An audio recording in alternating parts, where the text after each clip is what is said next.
Okay, so tonight for Parshas Behaloscha, let's go straight into a very common ethical dilemma. To complain or not to complain? This is not an easy question to answer. When do I complain? When do I not complain? I know that if, let's say, I finish at buying something at a supermarket, and then I peek at the receipt and I see that I was charged twice for an item, what are you going to do? Bring it back and you say, excuse me, you charged me twice. Right. Why? Because why should you pay for something you didn't buy? Is it worth your time? Depends on what the item is. Okay. So if they put in 179 and you know it was really 169, I don't think anyone, at least I hope, for 10 cents, it's wrong, but I don't know if you go back, especially if it was completely an error. Maybe even it was just the machine that got it wrong by 10 cents. So, but if, let's say, they charged you twice for one item and it's a $5 item, I don't know, for $5, now what if there's someone else in line?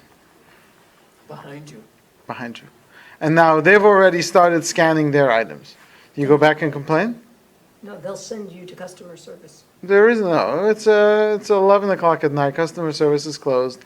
Let's say there's 4 or 5 people in the line. You're not going to wait 20 minutes. I see that one guy in the back who's buying 400 bottles of soda. So, Right? I think it all depends on whether this is something that's commonly occurs at that particular establishment. And if you find that you are constantly being overcharged just a few pennies here and a few pennies there, that starts to add up. I just heard about a situation at a business where someone was doing the bookkeeping just always rounded. They didn't ever really do the exact thing over a period of 10 years. And then they had auditors come. The difference came to 6 figures. Wow. So these little, it's only 10 cents here, 10 cents Okay. there. It can add up. But here, the emphasis here, and this is the question. Let's say, does it matter who's in the line behind you and what kind of people they are? Because what about the fact that maybe I look Jewish, and even if you don't necessarily think you look Jewish, you probably do, and you're coming back and you are making a big deal out of something which most people are like, whatever, lady or guy, move on, and you're going back and complaining. What about the way people think of you? Why do you have to make a big deal? Why can't you just say it very Oh no, because quietly you're and gonna calmly no, and you're just gonna say- you're not upset. You're just gonna hold up the line, and they're all expecting things to move along. And then this person has to do this, and then they have to check, and they have to check. Well, maybe it is the price. They have to go send someone to check, and meanwhile, all these people are just waiting because this person is. So I picked this random example. I guess it would depend in this case, depend on the situation. But in general, are we supposed to be people who complain? Is that a complaint, though? I don't think it is. I don't know that it's a complaint. I think people see it that way. People see this as you being Imposing your needs on them. right. See, it's I don't think so. I'll just tell you a very interesting story that they talked about Bill Gates, okay? He was in a 7-Eleven, and he didn't have the change. I know he was buying a soda, who knows what. And so the guy, by the way, and this happens too, the guy behind him says he didn't know who he was. He took out, he said, here's a quarter. To Bill Gates, he didn't have the money. I don't know, he didn't have the change or $1 or whatever. He said, here, it's on me, and gave him the money. And then, of course, it was written up that this was Bill Gates. And he comes to a store and doesn't have any money, and this person behind him is giving him the money. Right. So it's an interesting thing. Right. No, I think in this type of scenario, this type of interaction where we're dealing with, and in this case, in each case, I think we do stop and say, we look back, is it worth it? If you see a lot of tired people waiting in line, and they're all the person before you had bought this item that couldn't scan, and everyone was waiting for 20 minutes, which is why there's a line that's going all the way back, and you've been frustrated for the last 20 minutes. Then for you to come up, for even if it's $1, at that point you say, I couldn't be bothered. No, but not just I couldn't be bothered, I couldn't bother to put everyone else through this. But I think,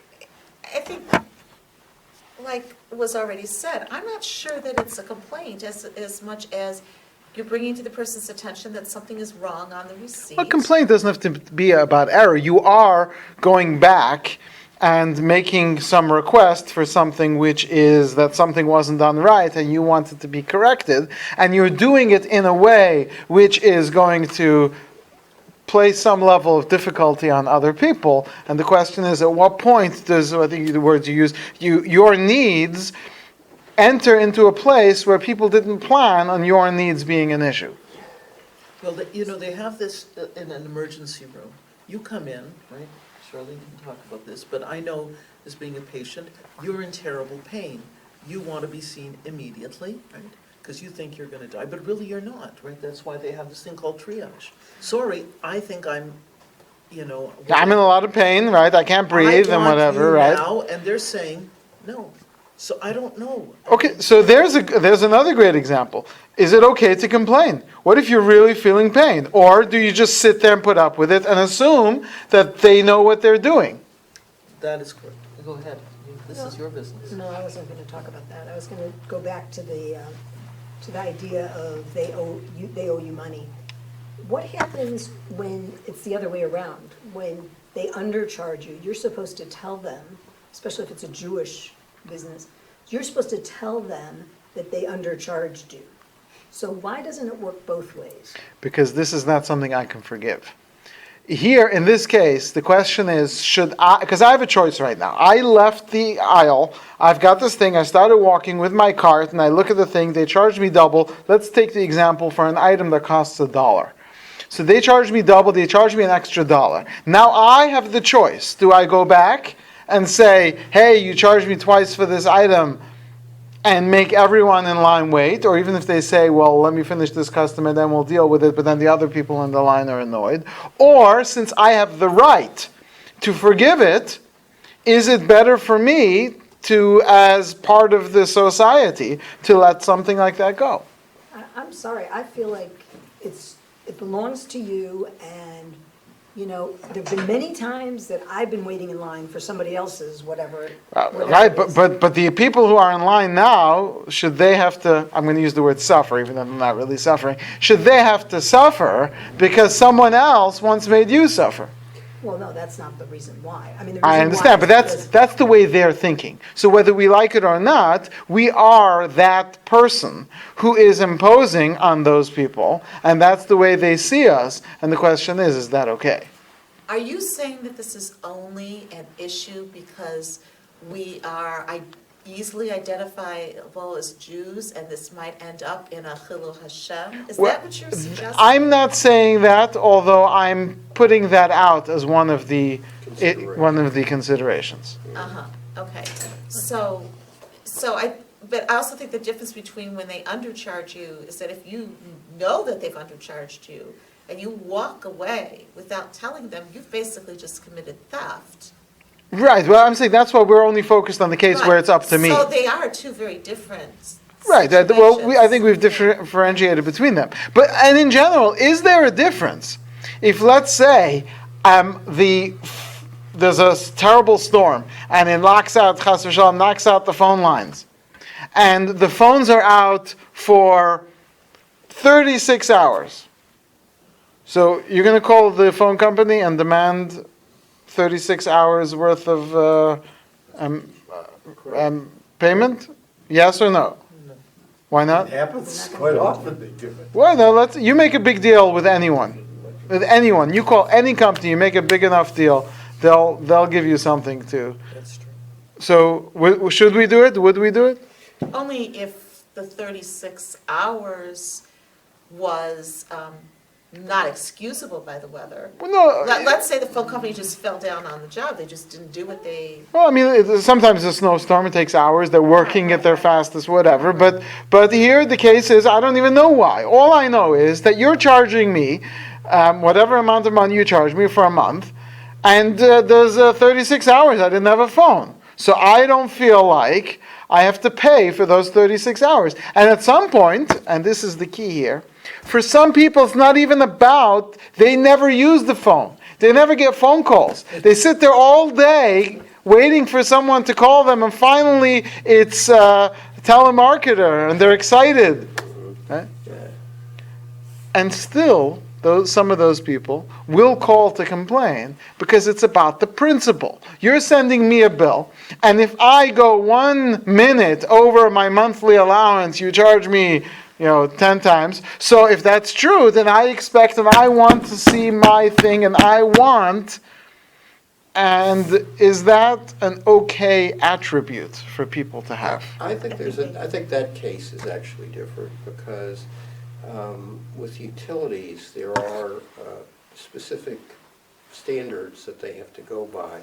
And so we have a situation where it's actually been determined that if let's say you're out for, I know this happens with stuff that gets ruined in a refrigerator with electricity, that if it's out for a certain level of time, then there's actually an expectation that a person could make a claim for that. I don't mean Is that a law, or is that something they do just to look like they're Some being? sort of regulation. Regulation. It's like by a the regulation. utility. That was in Ohio, though. Right. So- Okay, but so again, Well, I mean, if I think anything's it's- within the system, it's within the system. Right, That's so clear. I wanted just to say that it's where the case to make it, and I mean, it's a good question, is where you and only you you're basically in control about whether you're going to go back or not. Right, I mean, it's right, not a- absolutely, yes. It's not an expectation. No, that's a fair point to make. It's not a case where it's already in the system that if such and such happens, you should let us know so that we can cover it. So, and now let's bring back the other situation. Does it matter if it's the kind of situation where I'm demanding my $2 for my 36 hours? I want my $2 and I'll stay on the phone because they'll put me on the phone for 3 hours, connecting me to this person, to that person.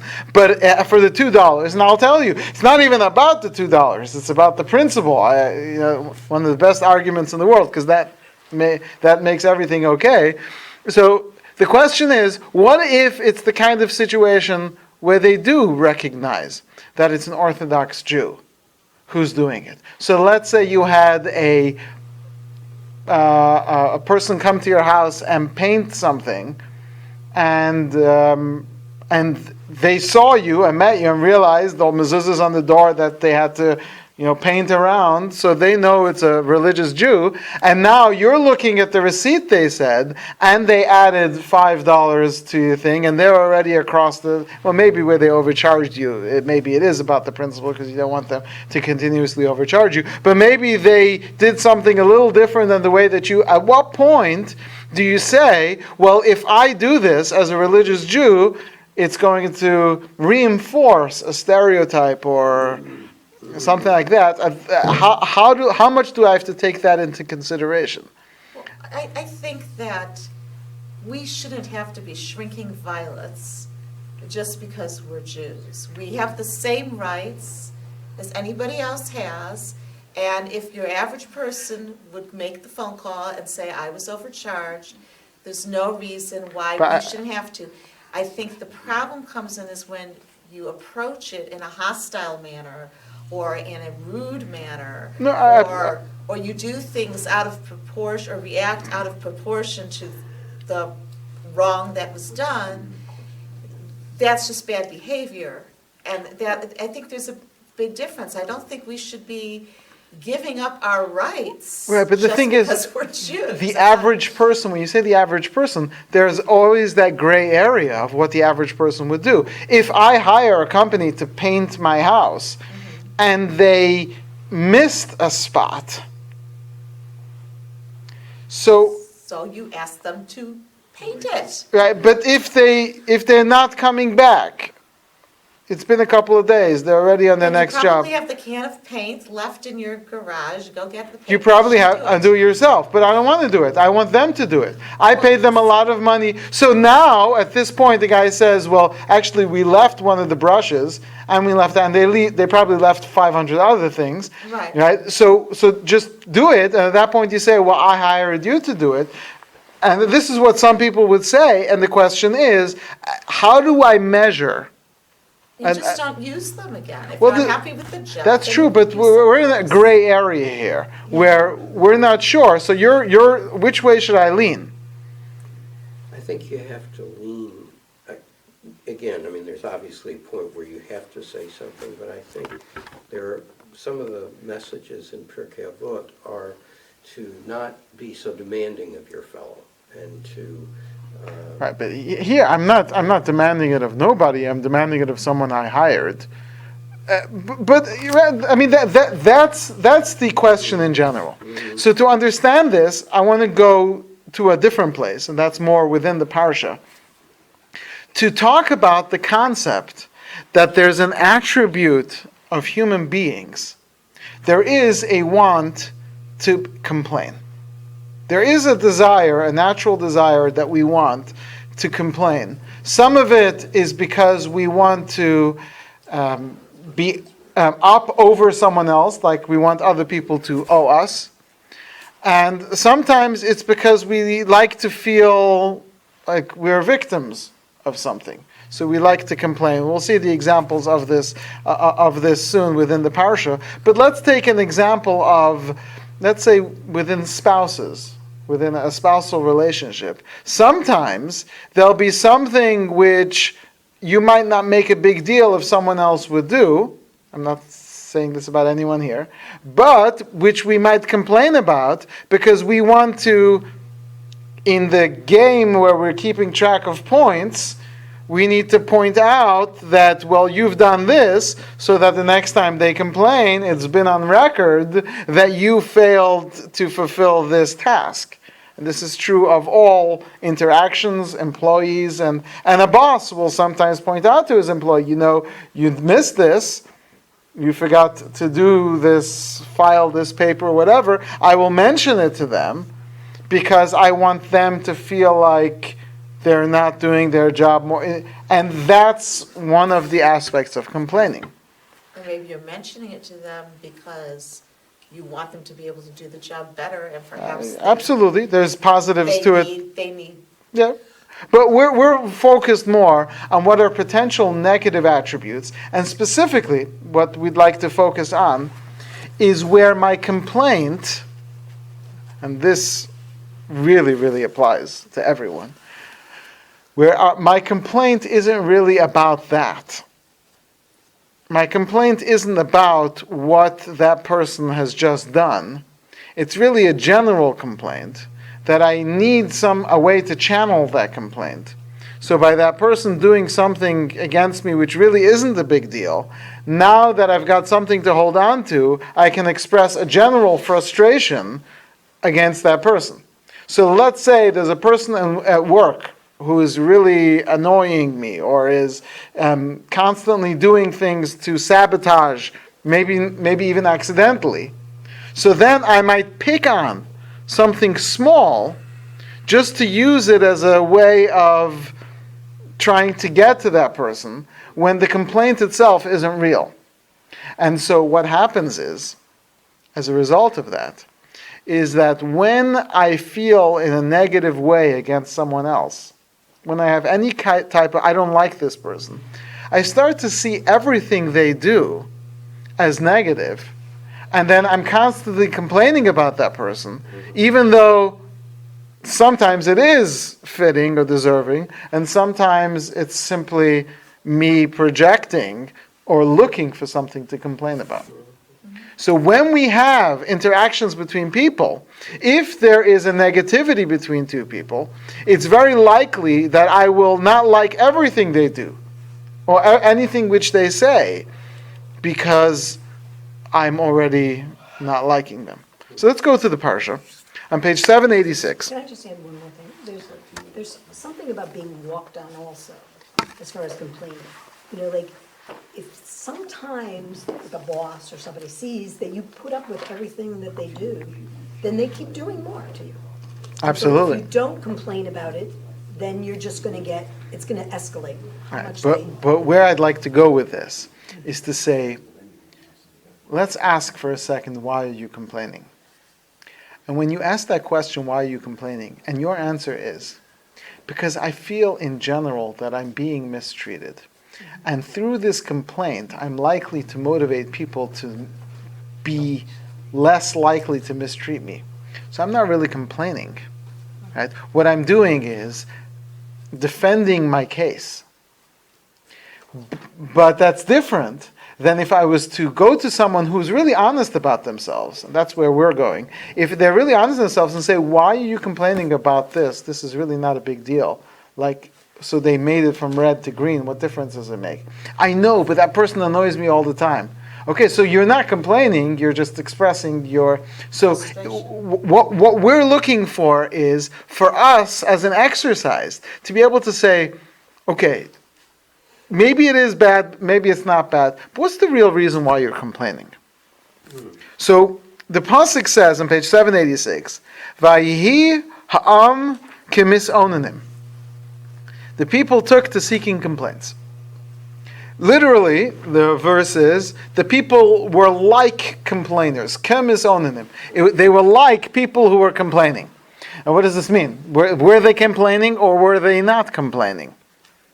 They were like complainers. Well, that's like in English with the teenagers, everything is like. Right. Right, because they don't really know what everything They were is. like complaining, man. Right. And the verse continues, Ra ba'aznei Hashem, evil to the ears of Hashem. Vayishma Hashem, and Hashem heard. Vayichar apo, and his wrath became flared. Vativar bam eish Hashem, and the fire of Hashem burned against them. Vatochel b'ktzei hamachta, and consumed some of the camp. So the people were like complainers, says Rashi. Kemis'onanim, ein mis'onanim el loshon alila. Mis'onanim is another word for alila. Right? Well, what's a more exact word for alila? A libel. Right? And alila is a libel. Mevakshim alila hechlifrosh me'achrei hamakom, says Rashi. They were looking for a way to complain in order to get away from Hashem. What we would compare this to is to someone who is wanting their space, but isn't getting it. So what they do is they wait for someone to say something slightly even and what could be misconstrued or misinterpreted as bothersome, and then they jump on that and say, I can't believe you talk to me this way, I need to be by myself, and then you go off, and then people will give you that space because they think you're upset. So you just invented that you were upset in order to be able to get your space. So the Jewish people needed some space from Hashem. That's what it says, Rashi. They wanted to get away from Hashem. They were looking, the mitzvahs were just getting too much. They wanted a break from the mitzvahs. So what they did is they found something to complain about so that they can go and do something else. But you can't walk away from Hashem. Well, you can if you're angry at Hashem. Not if Hashem is everywhere, That's true, but if I tell myself that I'm angry at Hashem, and while I'm angry at Hashem, I can do whatever I want. I mean, I really convince myself that I'm angry, even though they really weren't. They just wanted the break. And Rashi continues. The next Rashi is an incredibly scary Rashi. Ra ba'aznei Hashem. To'ena, this was a complaint. Shehira be'aznei Hashem, which was evil in the ears of Hashem. Says Rashi, these are unbelievable words. Shemischavnim shetavo ba'azna v'yaknit. They were intending that God should hear and become upset. They wanted to say something that would upset God. Push his buttons. Right. They were looking to press God's buttons. That's stupid. It is. Dangerous. But they were doing it because they needed the break. So they they couldn't handle it. They were being overwhelmed by all these obligations and all these things. And so they said, oh, we need it. Maybe they weren't even processing this out. Certainly, they weren't processing this out loud. The Torah is telling you. The Torah is telling you that inside of them was something that said, we need a break from this. So let's invent something. One of the Mefarshim says, what's the difference between a sheker and an alilah?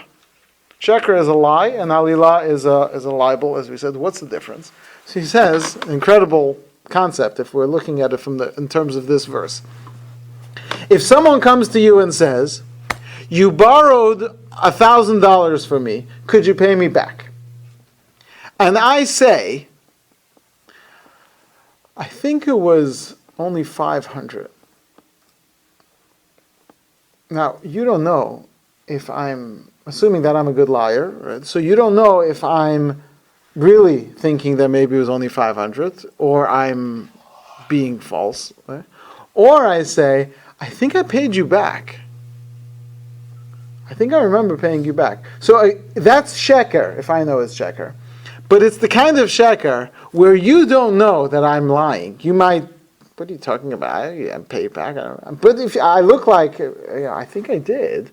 So if I really sound convincing, then that's sheker. You know what an alilah is? An alilah is when someone comes to me and says, hey, you remember last week you borrowed $1,000? You said you pay me back within the week? And you say, oh, even worse than that. And you say, well, I saw you come into my house yesterday and take the $1,000. What? What are you talking about? Like yesterday, you came into my house and you took the $1,000, so you got paid back. So that's not sheker. What planet are you from? You can't even express how incredible this falsehood is. It's not like you say, well, somebody, you're talking to me. I lent you $1,000, and you're claiming that I broke into your house and stole $1,000 from you? What are you talking about? That's an alilah. If someone would accuse Jews of stealing from Gentiles, in general, that's sheker. I'm sure there are some Jews who do it, but in general, Jews are not thieves.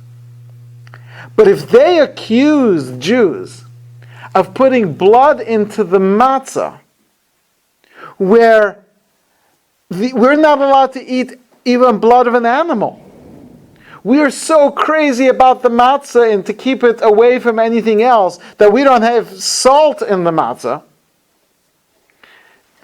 Some people won't even turn their matzah into flour and dip it into anything because of gebraks. It's not just sheker. That's an alilah. When you take an army that drops leaflets announcing that we're going to bomb this house because there are tunnels underneath here, you have, what do they give them, 10 minutes? Sometimes more. Yeah, sometimes more, to leave the building and accuse them of war crimes. It's not sheker. It's not sheker. That's the chutzpah of the alilah. There's courts sitting probably 24 hours a day, 7 days a week, trying to accuse the army of having committed war crimes. They're trying to come up with things. And it's not just wrong, it's the untruth. I don't have words strong enough to express what an alilah is. And that's what an alilah is. It's a misuse, and not just a lie, but it's kind of an evil misuse of language. Kind of almost like 1980, the book 1984. I mean, kind of, when you call something by a word that's actually the opposite of what the thing is. Right, right. And without any, without noticing or expressing and realizing and admitting the sense of irony of the whole joke of what you've just done. That's an alila. And what the Jewish people, says Rashi, that misonanim, ein misonanim el lashon alila, that they didn't just take a break and say, you know what, I can't handle Judaism anymore, which is one way of doing it.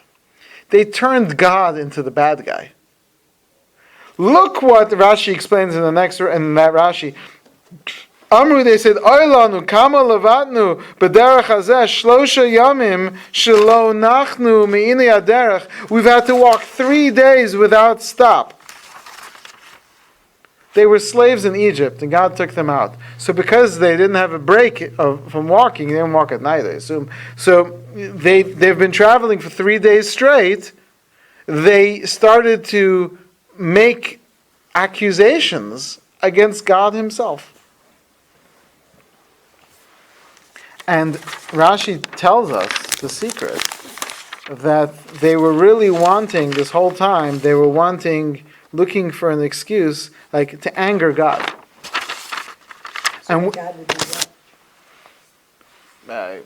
just to get some space. Yeah, hard to know. Well, we know what happened with the Rabbi. I mean, Well, they didn't. This is before the Meraglim. They didn't know that there was a. They didn't know there was a cutoff point, right? Okay, let's go to one more Rashi. This is a Rashi a little bit later. On the next page 788, and this is a more famous Rashi. The people complained, "Mi yachilenu basar." If only God would give us some meat. We can't handle this anymore. We can't handle this dried bread, this mun. It's disgusting to us. This is what the people said. Says Rashi, what are they talking about? V'chi lo haya lahem basar? Did they have no meat? Even the Erev Rav had all these animals. So you think maybe they ate it in the first year? No. When they're going into the land, it says, they had so many animals by the time they finished the 40 years that some of the tribes can't even go into Eretz Yisrael because they have so many animals. So what are you complaining about? Go to your backyard and shecht an animal. Did they know how to do it properly yet? No, we assume so.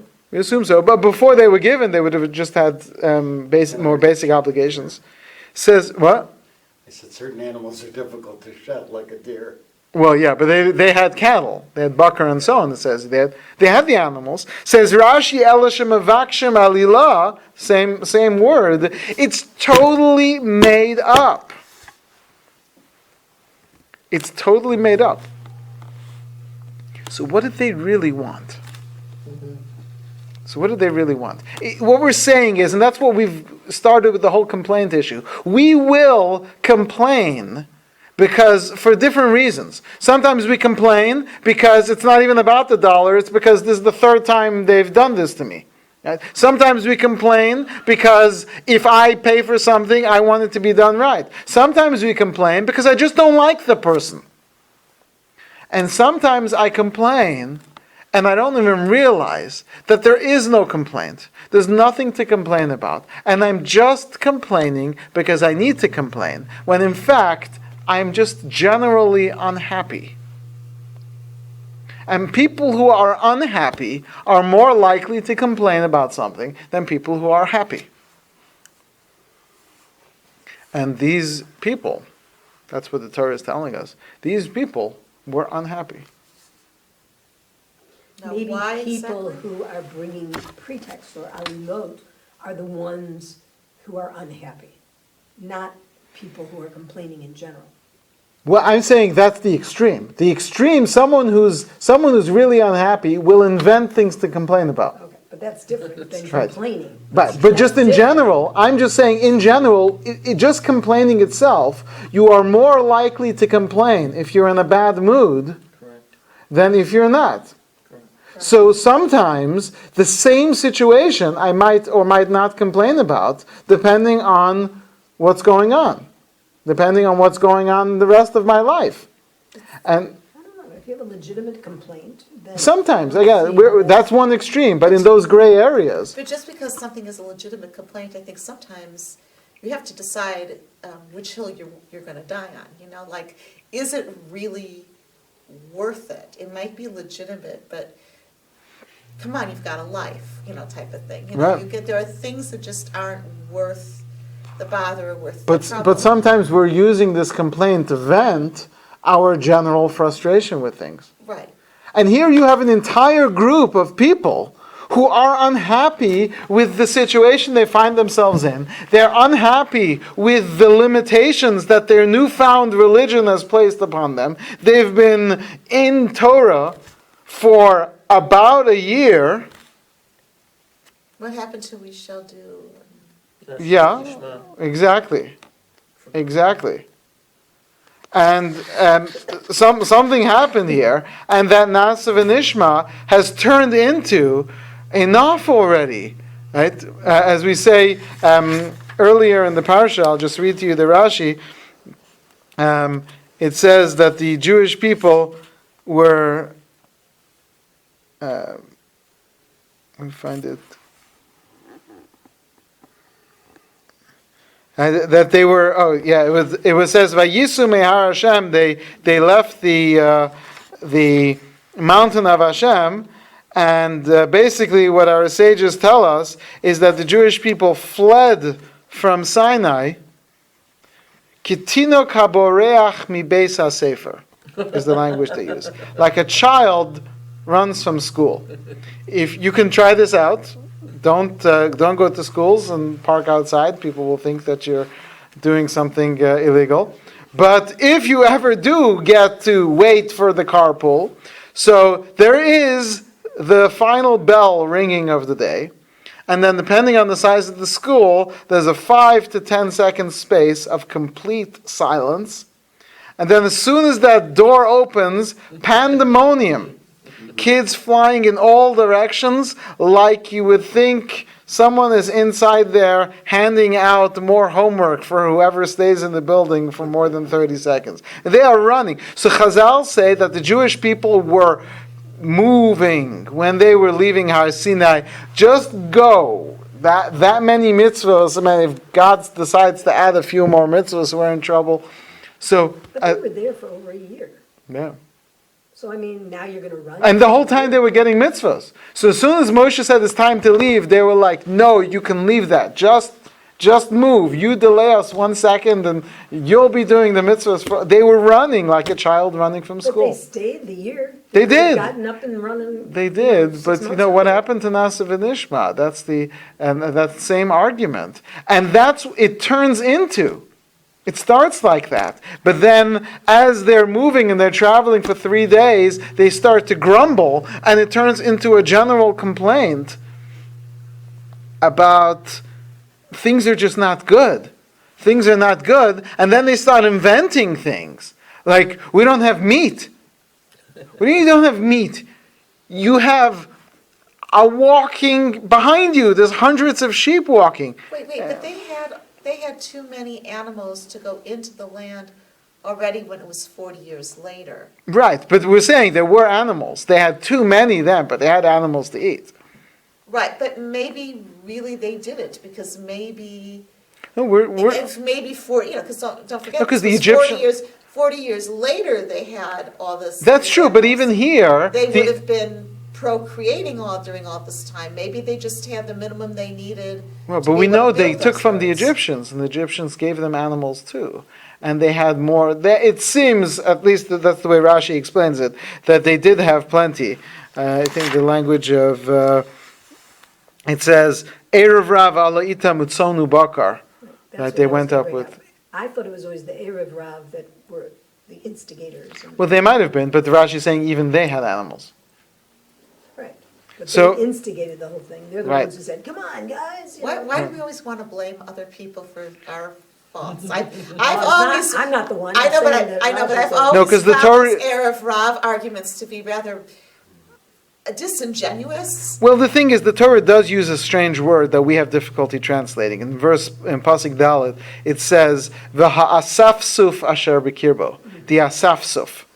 So, What is that? I mean, the translator uses the word rabble, but it means the people who were gathered together. So Rashi explains that it means the additionals, Add-ons. the add-ons, right? Like Mosif or addition. So that's why here we have an easier time blaming them. But in other cases we do blame them, like for the Egel. And the question is the use of the word, because the Zohar says that the word Am, which is a lesser term than Bnei Yisrael, refers to the Erev Rav, who were a little bit not completely genuine when they joined the Jewish people. A whole separate discussion. But that's another issue to discuss, whether we can shift the blame or should we just. But here they're completely making it up because really they're just complaining. Is there a difference between these complaints and prior complaints? As they were Well, here the way the Rashi is explaining it, these complaints are getting, I'm going to use the word, ridiculous. So you say they're qualitatively different than the prior Right. complaints? We don't have water after 3 days. That's fine. desert. But right, that's a real complaint. As a matter of fact, the response from Hashem is, Moshe, go get them some water. Over here, it's they've got the animals, and they're still complaining, and that's sometimes when you have, that sometimes will happen. People will still complain, where someone will say, someone's thing will break down, and then they'll go back, and the person will fix it at their own cost, and then they'll ask for a refund. Right? So I buy an object, I come to a place and I ask them to fix an object for me, and they fix it, and there's a problem with it, and so they fix the rest of it for free, even though they didn't have to. And then I say, so now that you've done that, I want some money back. At some point you start. So here the Jewish people are like inventing. They're inventing things to complain and ask about. What exactly is it that they're unhappy about? So the way that Rashi seems to be saying is that they don't like all this new responsibility. This is what's really bothering them. And one of the points I'm making, maybe the most important point, is that most of the time when we're upset about something, if we're having a bad day, if we would stop and say to ourselves, what's really bad about today? Am I having a bad day, or am I hungry? Am I tired because I didn't sleep enough? When you know that, then when someone comes along and passes you and does something annoying, you're actually not annoyed at them. You feel bad because you didn't get enough sleep, and so you're less tolerant. But they weren't looking at themselves in this way. So the Torah finishes this parsha, this section of the Torah, by saying, on page 794, Vayikras Shema Makamahu Kivros Hatava. That's the place where they named this place the burial place for desire. Kisham Kavru Es Ha'ama Misavim, because they buried all these people overwhelmed by their desires. The Baal Shem Tov says an amazing teaching. The Baal Shem Tov says that don't misunderstand. They didn't name this place Kivros Hatava, the graves of desire. That was its real name. And that was going to be the name of this place anyway. Except why it was called Kivros Hatava would have changed. Baal Shem Tov says, in every single situation that you have an opportunity to fail, you have an equal opportunity to succeed. And the Jewish people were being given this challenge, walk 3 days, to see what they would do with it. When the desires start, Hashem allowed those desires to fester in them. They had the choice, this is the Baal Shem Tov, they had the choice of what to do with it.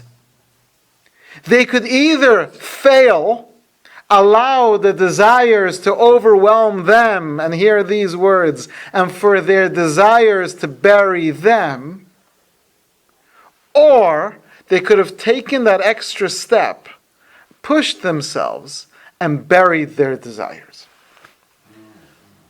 What do we say about Moshe's leadership at this time? Was he able to lead them to say, get over your desires So as a leader? And I have a reason that I'm asking that question. 'Cause I So want to say there's something. actually, it's very interesting that you asked this question, because there's actually a disagreement amongst the commentators, what Moshe's reaction, because Moshe says to Hashem, he says to Hashem, it's almost a strange thing, Hashem says, okay, I'll give them meat, and Moshe says, there's 600,000 people here, how are you going to give them meat? So Hashem says to Moshe, Hayad Hashem tiktzar? What do you mean? I'm God. I can give them whatever I want. Right? This is a conversation which is in the Torah. The commentaries are going, what? Moshe just 10 makos and he split the sea. What does he mean? Can you get them meat? So there's all different kinds of explanations. I mean, one of the most famous explanations is Moshe is saying to Hashem, you'll never get enough meat for them because it's not meat they want. So it doesn't matter what you give them, that's what he means. And God says, no, I can provide in a way where they won't complain either. But there are others who say that Moshe didn't understand them because he was already half angelic. He was on the mountain for 40 days and 40 nights, what some of the commentaries say. And so Moshe says to God, what is wrong with these people? I'm offering them mitzvahs and they want dead cow. Right? That's what they want. I don't understand. They want food. The man is perfect, has any taste in the world. What's their issue? They want me to cut an animal into parts. What? What's their beef? What's their beef? Nice. Right? Let me ask. Where's the So there's different approaches within the commentaries about what Moshe is. Is there any commentaries that are actually criticizing Moshe as not being able to actually lead them at this time and say, you can do this, you can rise above this, and that perhaps there was some weakness in his leadership skill? Well, I think that the issue, according to these commentaries, I don't know if anyone says it quite like you're saying it, but these commentaries do say, and I assume that Moshe actually gave them this speech of, what do you guys want meat for? We're in the midbar for man and spirituality. And the people say, no, we want meat, and that's why he goes to Hashem and says, so it was a failure on Moshe's part to understand them. Okay. And at that point, there begins this association, and all the spies and Korach and all those other things are, some say, a result of this disconnect between Moshe's approach of things and the people. But let's go back to where we are. The key here, according to the Baal Shem Tov, based on the verse, Asafsuf asher bekirvo his avu tava, they were overwhelmed by their desire. The Baal Shem Tov says this was the challenge, where they were either going to fall or step up. And again, this beautiful teaching that he says that that it was going to be named Kivras Hatava anyway, the burial place of desire, because either their desire would bury them or they would bury their desire. An amazing teaching from the Baal Shem Tov. But the Baal Shem Tov takes this a step further. And this is deep stuff. The Baal Shem Tov asks a famous question. We know in the future, when Mashiach comes, at some point, we will slaughter the evil inclination. Whether it's literal or a metaphor, either way, he will be wiped out from the world. This is mentioned in our Chad Gadya. V'asa HaKadosh Baruch Hu, B'shachat l'malach hamavis, he will slaughter the angel of death, the evil inclination. Asks the Baal Shem Tov, everyone knows that the evil inclination is not a bad guy. He's actually the most loyal servant of God.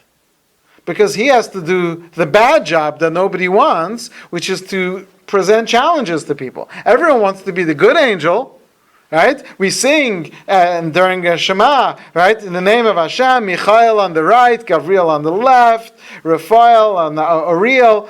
But nobody says the angel of death should be anywhere. Nobody invites him to come to Kriya Shema Alamita. So he has the dirty job.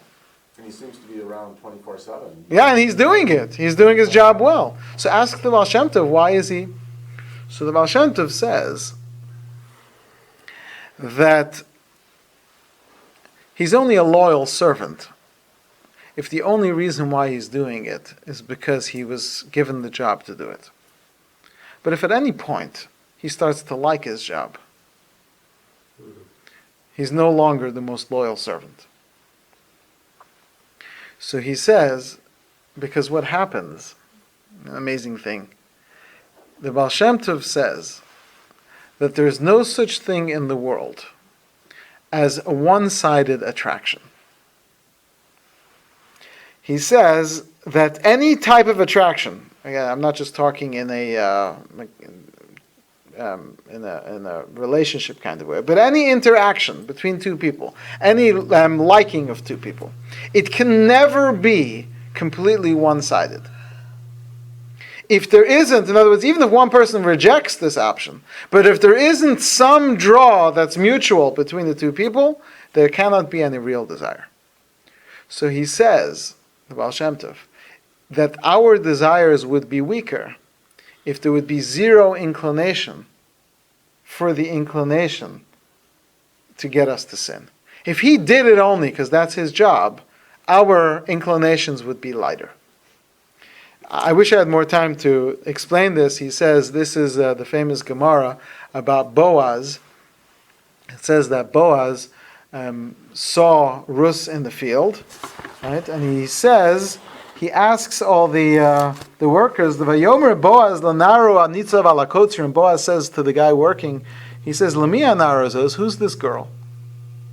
So asks the Gemara, V'chidarka shal Boaz lishol benara? Since when does Boaz start asking about girls? Like, even if he does look, okay, which Boaz is a great tzaddik, and we assume he doesn't. But even if he does, he's not. You don't go over to one of the and say, "Who's that girl?"